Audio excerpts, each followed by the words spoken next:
Bonjour tout le monde, on débute tout de suite cette revue de presse avec le match nul frustrant du PSG contre le PSV Eindhoven. Hier soir, un partout. Faux neuf, vrai raté. Placard de l'équipe qui estime que le PSG s'entête à jouer sans buteur attitré et que Paris ne parvient donc pas à marquer suffisamment de buts. Le début de parcours des Parisiens suscite le doute.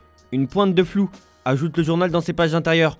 Pour le média, Paris a été plombé par la maladresse d'Ousmane Dembélé. L'équipe ajoute que Paris n'a pas été fichu de l'emporter contre cet adversaire et que le déclassement européen n'est pas loin. Le Parisien affiche la même gueule de bois ce matin. Un tel gâchis, c'est pas permis. Car oui, ce match c'est 36 tirs pour le PSG, 8 cadrés pour un seul but. Le média parisien parle aussi de Dembélé et fait un constat d'échec tout en rappelant que le Français est fautif sur le but adverse. Et selon As, on dit que Achraf Hakimi évite l'hécatombe au PSG grâce à son but salvateur. Le résultat laisse le PSG avec seulement 4 points en 3 matchs, ce qui soulève des inquiétudes quant à leur progression dans la compétition. Pour Sport, c'est une peine maximale du PSG en Europe. Enfin, terminons avec une bonne note. L'AS Monaco en a collé 5 à l'Étoile Rouge de Belgrade. 5 qui auraient pu en faire 10 pour l'équipe. Avec plus d'efficacité et de précision, l'ASM aurait pu réussir un carton mémorable, analyse le papier. On prend la direction de l'Espagne pour évoquer l'homme de cette soirée de Ligue des Champions, Vinicius Junior. Vinicius est en or, titre Marca sur sa une, en faisant référence au prochain ballon d'or que le Brésilien va soulever.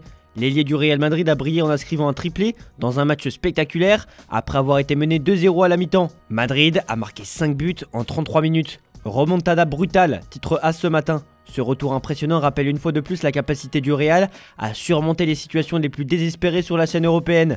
Vinicius, en route pour son premier ballon d'or, a incarné l'âme de cette équipe. C'est notre compétition, on veut encore la gagner. Je veux être ici pour toujours, faire beaucoup de choses pour ce club qui m'a tout donné. A ainsi lancé la vedette brésilienne. Dans le Daily Express, on parle de Vinicius comme un héros. De ce côté, l'équipe titre signé Vinicius. Tout en rappelant que Kylian Mbappé a effectué une passe décisive à Rudiger dans ce match. Ce qui a marqué le Corriere dello Sport, c'est l'effrayante accélération d'environ 70 mètres de Vinicius. Et forcément, Carlo Ancelotti a été séduit par la performance de Vinicius. Je peux dire que c'est rare de voir un joueur faire une seconde mi-temps comme celle-là, en dehors des buts, avec de l'énergie et de l'intensité, avec un caractère extraordinaire. Il va gagner le ballon d'or, non pas grâce à ce soir, mais grâce à l'année dernière, a déclaré le coach italien. Côté résultat, Girona a enregistré une victoire 2-0 face au Slovan Bratislava. On continue cette revue de presse en Angleterre. Arsenal a remporté une victoire difficile en Ligue des Champions contre le Shakhtar, grâce à un but chanceux de Gabriel Martinelli. Malgré ce succès, l'équipe a montré des signes de faiblesse, manquant d'intensité et ratant plusieurs occasions. Arsenal a subi des blessures importantes, notamment celle de Riccardo Calafiori, ce qui complique la préparation du match à venir contre Liverpool. Aston Villa a poursuivi sa campagne parfaite en Ligue des Champions avec une victoire 2-0 contre Bologne, grâce au but de John McGinn et John Duran. Unai Emery fait des merveilles avec Aston Villa, mais gérer la rivalité entre Oli Watkins et John Duran pourrait être son plus gros défi. Duran, frustré par son remplacement malgré son but décisif, a exprimé son mécontentement sur le banc. En parlant de Duran, selon The Sun, il est très convoité en Europe. Et selon As, Arsenal, Barcelone et Chelsea font partie des clubs intéressés par la signature de l'attaquant, mais il ne sera pas autorisé à quitter Aston Villa pour moins de 80 millions d'euros. Selon le Daily Mail, Xavi est pressenti pour rejoindre Manchester United. Sa gestion émotionnelle et son inexpérience ont été soulignées lors de sa deuxième saison au FC Barcelone. À Manchester United, il pourrait bénéficier d'un détachement nécessaire pour mieux gérer la pression.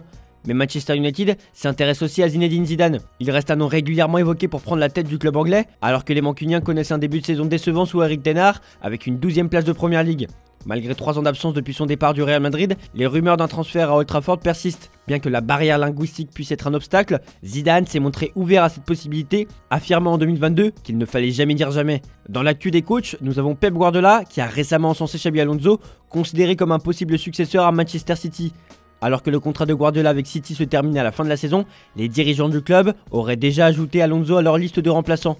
Guardiola, qui connaît Alonso depuis leur temps commun au Bayern Munich, a exprimé son admiration pour le travail d'Alonso, laissant entendre qu'il approuverait son éventuelle nomination. On part en Italie où la Juventus a subi sa première défaite de la saison en Ligue des Champions, s'inclinant face à Stuttgart après un match dominé par les Allemands. En dessous, titre le Corriere dello Sport, l'expulsion de Danilo a compliqué la fin de match et malgré un pénalty manqué par Millo, Stuttgart a continué à mettre la pression, profitant des faiblesses défensives des Bianconeri. Perrin, le gardien de la Juve, a réalisé plusieurs arrêts impressionnants, mais n'a pas pu empêcher le but décisif d'El Bilal Touré dans les dernières minutes. Ce match souligne la nécessité pour l'entraîneur de travailler sur l'organisation et la cohésion de son équipe.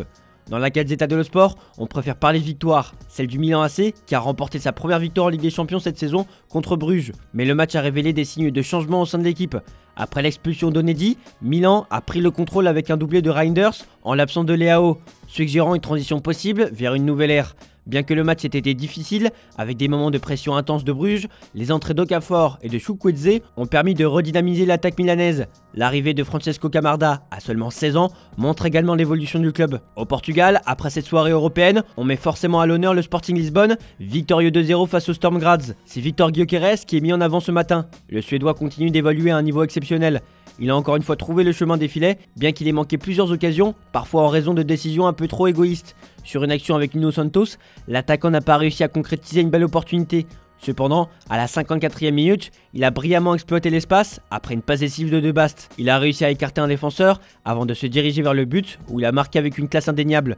Tout au long du match, il a constamment représenté une menace pour la défense adverse, cherchant à augmenter son total de buts. Avant le coup de siffle final, il a même eu une nouvelle chance de briller. Cette saison, Gyökeres, c'est 13 buts en 11 matchs, toutes compétitions confondues. On n'a pas fini d'entendre parler de ce phénomène.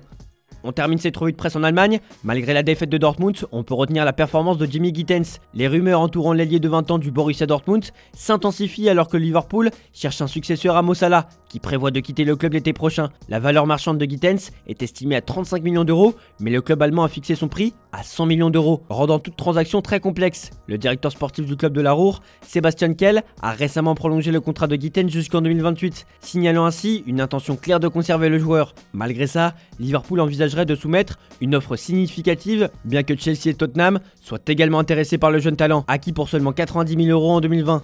Voilà, c'est tout pour aujourd'hui. Bonne journée à tous, merci pour votre fidélité. On se retrouve en fin d'après-midi pour le JT Foot Mercato.